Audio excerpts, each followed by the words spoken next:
Hi, I'm Kylie. I'm a retired paramedic and this is Everyday Ambo, where I share the lessons learned from a career on the front line. This is lesson number 8, how to build resilience.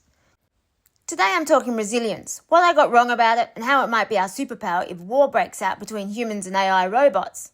Once a thing of sci-fi movies, now the threat is real and it's taking over. But what if we have an advantage, a very human advantage, and if we learn to master it, we can win this battle?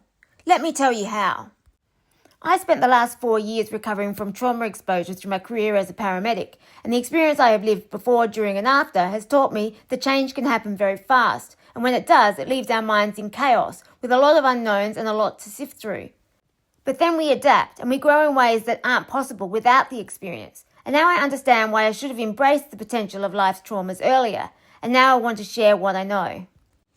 I used to start a story by saying something like, I'm not sure if it's just me or if we all think like this. Nowadays, I feel like I need to say, I'm not sure if it's just my algorithm or if everybody's algorithm is feeding them the same content. It's impossible to tell these days if we are all living in the same world or an alter universe set up by our own search and view preferences.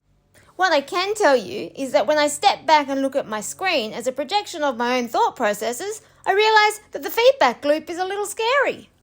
In my world, I'm seeing a lot of information about AI and content created by AI, which is easy to distinguish as it all looks and feels the same. I had a freak out about this last week as I questioned if the whole universe is going to become AI generated and feel devoid of emotional content and real authenticity. This got me thinking about the impact of AI on human resilience and whether it's going to destroy our mind and brain through lack of use. Like having a robot to go to the gym for us, we could all soon lose the ability to think for ourselves and our brain could turn to mush.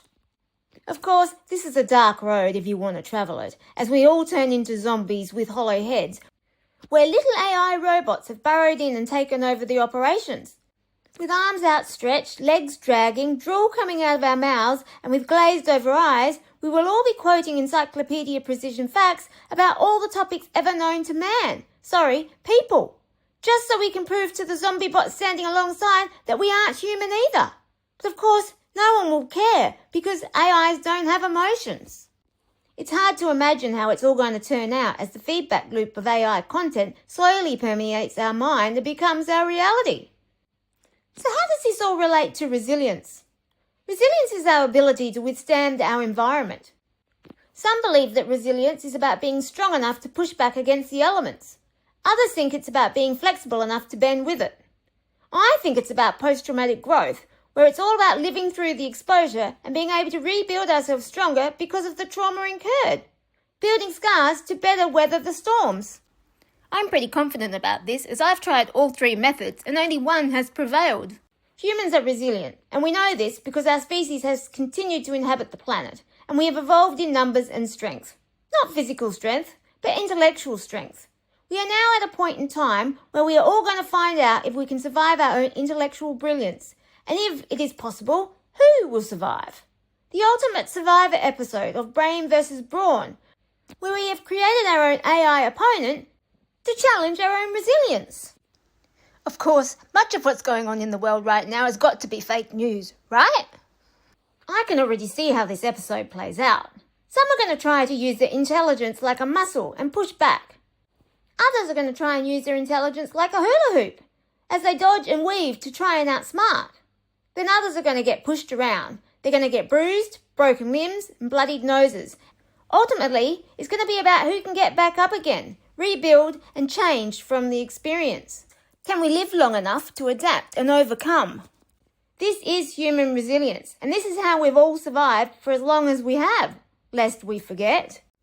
I think the way that this is going to all play out is that we're going to get really sick of AI once the novelty wears off. We're going to get sick of having it pumped into our socials, dominating our entertainment, taking our jobs and stealing our relationships. And most of all, we're going to get really sick of all the fakeness. Because no matter how good the technology gets, there is no fooling the human brain when it comes to real emotional connection. Our behaviour is easily manipulated, and our emotions are easily manipulated. But we know what real emotions feel like, and that can't be manipulated by a machine that doesn't really know.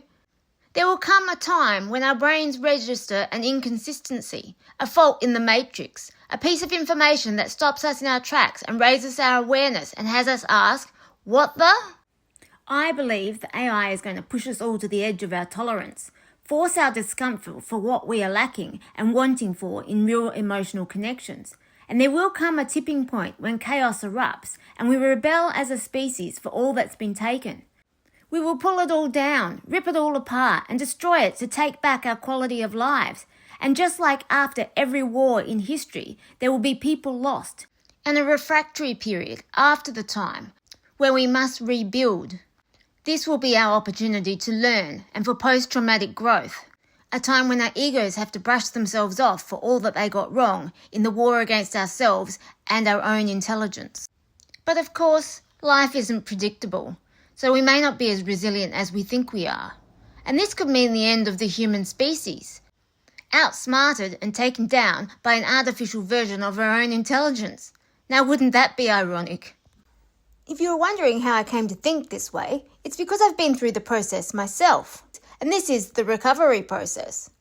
The problem is, we are all too smart for our own good, and PTSD is a protective mechanism our minds have learned to use to compartmentalize our own trauma, a way of avoiding the difficult emotional work until we have more time and resources. Unfortunately, when you are a paramedic, there is no extra time, and all the resources are taken up trying to survive in a constant state of emergency. This means the compartments fill up and overflow. So in order to recover and go through the compartments of the mind, I had to figure out how to outsmart my own defense mechanisms, outsmart my own alter ego. I don't see this as very different to what we're going to have to do with AI. We will eventually need to figure out how to get around our own creation if we are to survive. And we will have to fight fire with fire. Much like taking on any giant system, brawn and avoidance tactics only work for so long because us humans get tired and we burn out. When we are fighting the AI robots, they aren't going to get tired and they're not going to burn out. So the only way that we're going to win is if we change our approach. Just as survival in any game, we will have to figure out our advantage over our opponent. And as AI is going to surpass us humans in almost every way, we are going to have to use our only advantage, and that is our emotional intelligence. We are going to have to get real smart at understanding our own emotions, and the only way to do that is to dive deep into all those ones we have compartmentalized, an advantage AI doesn't have. Humans have been suppressing our emotional crap forever, and some of us have so much crap stored up that AI will never catch up in an emotional war, so we'll always be the superior beings. How lucky is that? It's important to remember that life is a process, and processes work to support themselves. And when we stand back and look at the big picture, we can see a really big picture of human resilience over time. So I'm confident that our human part will always be our advantage. If you know someone who is fearful of AI or struggling with the process of post-trauma recovery, this episode is a good one to share. Have you embraced your humanness?